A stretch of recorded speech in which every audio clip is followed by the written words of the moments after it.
বিশ্বকাপ হোক কিংবা champions league, euro, Copa America বা দেশের ঘরোয়া লিগ, বড় কোনো ফুটবল ম্যাচ শুরুর আগে একটি দৃশ্য প্রায় দেখা যায়। দুই দলের খেলোয়াড়রা সারিবদ্ধভাবে মাঠে প্রবেশ করছেন এবং তাদের হাত ধরে হাঁটছে ছোট ছোট কিছু শিশু। দর্শকরা করতালি দিচ্ছেন, ক্যামেরার ফ্ল্যাশ ঝলসে উঠছে।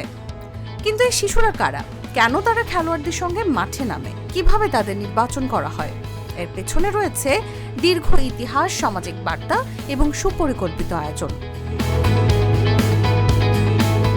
কোথা থেকে শুরু এই প্রথা?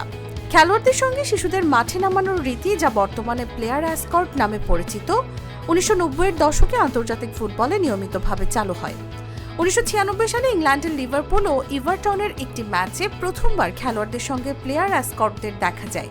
2002 সালের বিশ্বকাপ থেকে এটি ব্যাপক পরিচিতি পায়। এরপর ফিফা, উয়েফা এবং বিশ্বের বিভিন্ন ফুটবল সংস্থা এটিকে বড় টুর্নামেন্টের স্থায়ী অংশে পরিণত করে। যদিও এর আগে কিছু দেশে বিশেষ অনুষ্ঠানে শিশুদের মাঠে আনার নজির ছিল, তবে বর্তমানের মতো সুসংগঠিত প্লেয়ার এসকর্ট কর্মসূচি মূলত আধুনিক ফুটবলেরই অংশ। তবে এই শিশুদের মধ্যে দুটি ভাগ আছে, যাদের আবার নামও আলাদা। কোনো শিশু যদি পুরো দলের সঙ্গে প্রতিনিধিত্ব করে তবে তাকে বলা হয় ম্যাসকট, আর শিশুটি যদি নির্দিষ্ট একজন খেলোয়াড়ের হাত ধরে মাঠে আসেন তাহলে তাকে বলা হয় প্লেয়ার এসকর্ট। কেন খেলোয়াড়দের সঙ্গে শিশুদের মাঠে আনা হয়? এটি শুধু একটি আনুষ্ঠানিকতা নয়, এর মাধ্যমে কয়েকটি গুরুত্বপূর্ণ বার্তা দেওয়া হয়। প্রথমত, ফুটবলকে শান্তি, বন্ধুত্ব এবং সম্প্রীতির প্রতীক হিসেবে তুলে ধরা। শিশুরা ভবিষ্যৎ প্রজন্মের প্রতিনিধি, তাদের উপস্থিতি মনে করিয়ে দেয় প্রতিদ্বন্দ্বিতা থাকলেও খেলাধুলার মূল উদ্দেশ্য হল সৌহার্দ্য ও সম্মান। দ্বিতীয়ত, শিশুদের ফুটবলের প্রতি আগ্রহ তৈরি করা। বিশ্বের কোটি কোটি শিশু টেলিভিশনে নিজেদের মতো কোনো শিশুকে প্রিয় ফুটবলারের পাশে হাঁটতে দেখে অনুপ্রাণিত হয়। তৃতীয়ত, শিশুদের নিরাপত্তা, শিক্ষা, সম অধিকার ও সুস্থ বিকাশের মতো সামাজিক বার্তাও এই আয়োজনের মাধ্যমে তুলে ধরা হয়। বিভিন্ন সময় ফিফা ও উয়েফা শিশু অধিকার বিষয়ক সংস্থার সঙ্গে যৌথভাবে সচেতনতামূলক প্রচারণাও চালিয়েছে। এই শিশুরা কারা? অনেকেই মনে করেন তারা হয়তো খেলোয়াড়দের সন্তান। বাস্তবে অধিকাংশ ক্ষেত্রেই তা নয়। বড় টুর্নামেন্টে অংশ নেওয়া শিশুদের বেশিরভাগই স্থানীয় স্কুল, ফুটবল একাডেমি, যুব ক্লাব বা কমিউনিটির সদস্য। অনেক সময় স্পন্সর প্রতিষ্ঠানের বিশেষ কর্মসূচির মাধ্যমেও শিশু নির্বাচন করা হয়।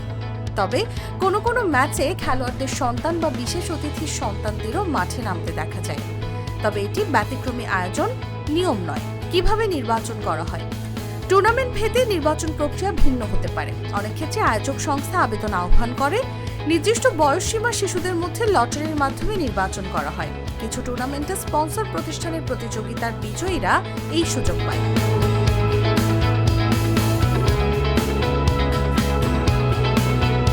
আবার স্থানীয় ফুটবল একাডেমি, স্কুল কিংবা কমিউনিটি প্রোগ্রামের মাধ্যমেও শিশুদের মনোনীত করা হয়। সাধারণত 6 থেকে 10 বা 12 বছর বয়সী শিশুদের অগ্রাধিকার দেওয়া হয়। তাদের শারীরিকভাবে সুস্থ থাকা, নির্ধারিত সময়ে উপস্থিত থাকা এবং আয়োজকদের নির্দেশনা অনুসরণ করতে পারা জরুরি। ম্যাচের আগে কি হয়? নির্বাচিত শিশুদের ম্যাচের দিন অনেক আগে স্টেডিয়ামে নিয়ে আসা হয়। তাদের বিশেষ পোশাক দেওয়া হয়, নিরাপত্তা ও আচরণবিধি সম্পর্কে প্রশিক্ষণ দেওয়া হয়।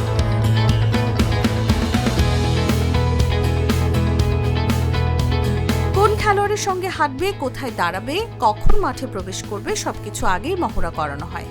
এরপর জাতীয় সঙ্গীত, দলীয় পরিচিতি ও আনুষ্ঠানিকতা শেষ হলে তারা মাঠ ছেড়ে গ্যালারি বা নির্ধারিত স্থানে ফিরে যায়। শিশুদের জন্য কতটা স্মরণীয় অভিজ্ঞতা? বিশ্বসেরা ফুটবলারের হাত ধরে হাজারো দর্শকের সামনে মাঠে প্রবেশ করা যে কোনো শিশুর জন্য জীবনের অন্যতম স্মরণীয় মুহূর্ত। অনেক শিশু পরবর্তীকালে জানিয়েছেন এই অভিজ্ঞতাই তাদের ফুটবল খেলতে অনুপ্রাণিত করেছে। কেউ কেউ পরে পেশাদার ফুটবলারও হয়েছেন।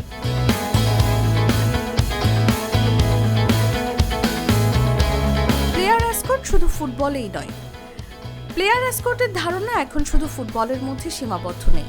রাগবি, ক্রিকেট, হ্যান্ডবল, বাস্কেটবল সহ আরও কিছু খেলাতেও বড় ম্যাচের আগে শিশুদের সঙ্গে নিয়ে খেলোয়াড়দের মাঠে প্রবেশ করতে দেখা যায়। তবে ফুটবলেই এই আয়োজন সবচেয়ে জনপ্রিয় এবং বিশ্বব্যাপী পরিচিত। নিউজ ডেস্ক, জাগো নিউজ।